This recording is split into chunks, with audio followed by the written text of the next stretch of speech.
Hi, I'm Gembert Padernal,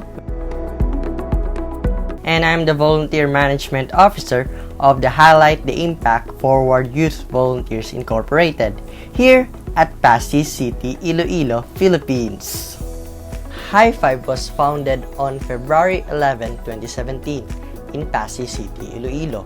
It is the first and only youth-serving organization in Pasig City, registered in the National Youth Commission under the Youth Organization Registration Program. Our youth organization integrating media and information literacy into its policy by initiating an advocacy called Project LETRA. LETRA stands for Lifting Education Through Reading Advocacy.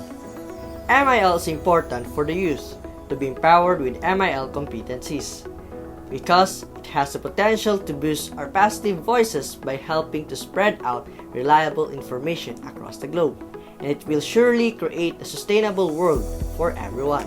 MIL-related objectives that we prioritize in our action plan is to provide practical, creative, and localized school and community initiatives that promote media and information literacy among the Filipino youth. MIL-related activities that we are about to implement soon are partnership convergence on media and information literacy via Zoom or Google Meet, media and information literacy webinar series, and write-shop and production of MIL advocacy materials. The workshop and coaching session conducted by AIJC help us shape our action plan by providing us relevant information for our main objectives. Also, they will help us to provide resource materials for our activities. Madamo gid nga salamat sa inyong tanan.